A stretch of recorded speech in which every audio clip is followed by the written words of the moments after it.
Hello, hello, hello. Good evening, everyone. Welcome to Words of Pearls once again. This evening, my name is Florencia. Uh, and this evening, I'm talking about entitlement and how it can breed a lack of self-control. And so, um, there are folks who feel entitled to do anything, right? So when you feel you're entitled to do anything, you know, you'll think that you can trample on others, right? Simply because, you could do it because you're entitled to do it. But Proverbs 25 and 28 says, a person without self-control is like a city without walls or a city with broken walls. And so when you lack self control, you're being likened to a city with broken down walls. If you have broken down walls, it means you're susceptible to attacks. You are open, you're defenseless, right? You are vulnerable for attack and you're basically weak and unsafe. And I know most times people who feel entitled don't think that this is what is happening, but it is. Because when you're entitled, you feel that you can do anything you want to do to achieve this.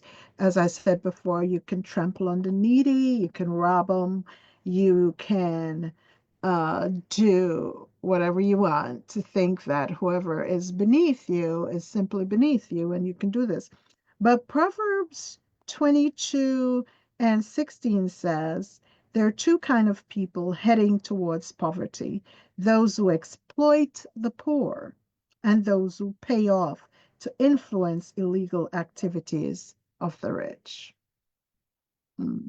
Well, you see, entitlement can give you that false sense of security, right? That you take pride in deception, that you're better than others because of your economic stature, because of skin color, so forth and so on. Ethnicity, sex, even because sexism is a thing that is very evident along with misogyny.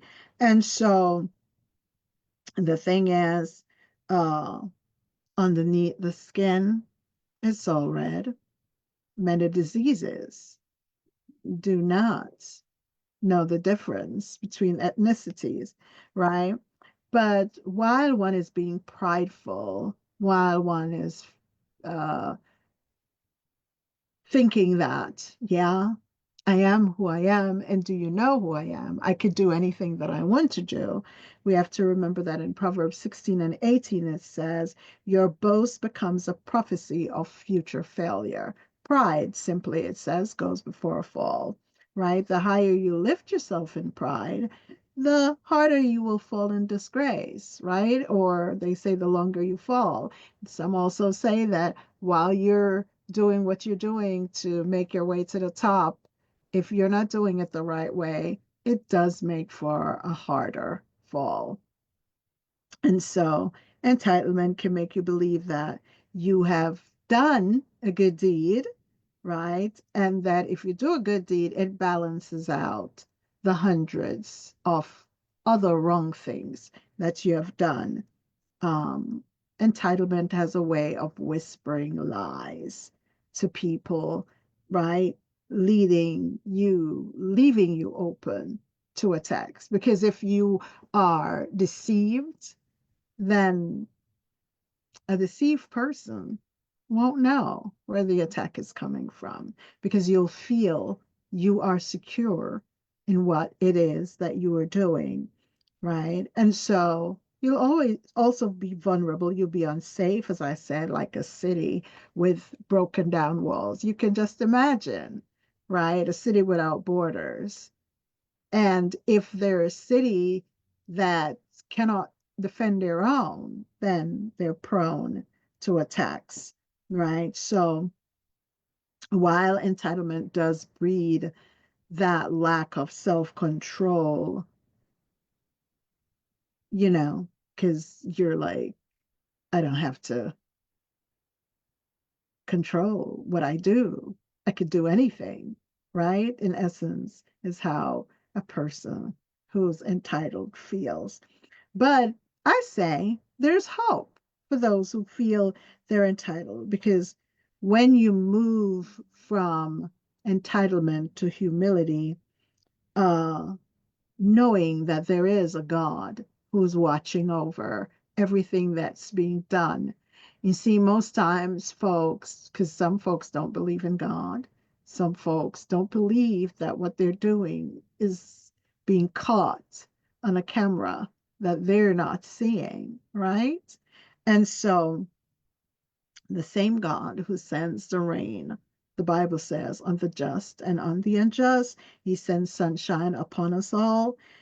Well, he's watching and he sees, he knows the wrongs or rights that are being done. And many times there are rights that are being done that are not openly acknowledged. But for the most part, there are wrongs that are being done also that are hidden, like folks not trying to let others know, but just being, feeling they're entitled to do whatever they want to do. In the Bible, it states that there were people who were, they would rob the poor, rob the widows who had no one, move the property lines a little bit, and it does happen in reality. There are folks who still, they will go and try to deceive the court into thinking that this is their property line. The driveway belongs to their side of the property.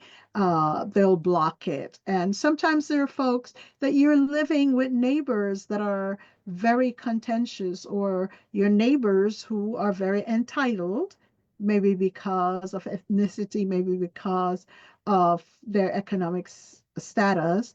And you, because you don't have the funds or you're not of a certain ethnicity, feel as if you can do nothing.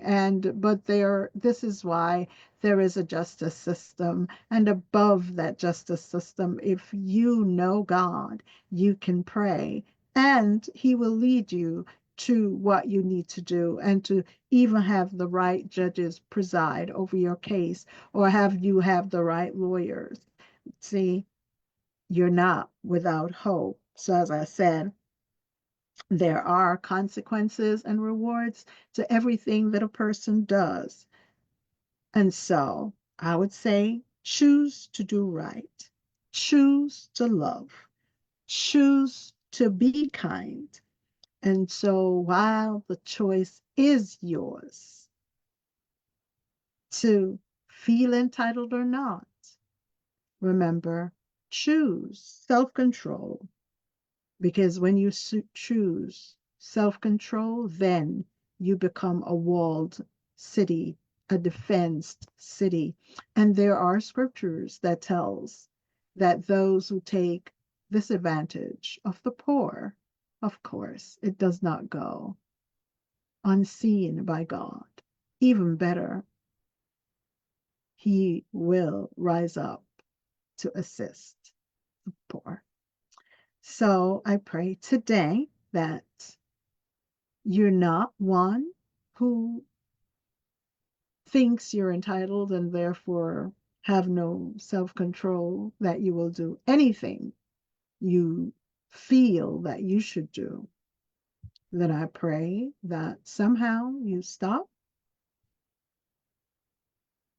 take heed, and know that sometimes warnings come also before the fall. And if you are a person who's being taken disadvantage of, know that there is hope and there is help.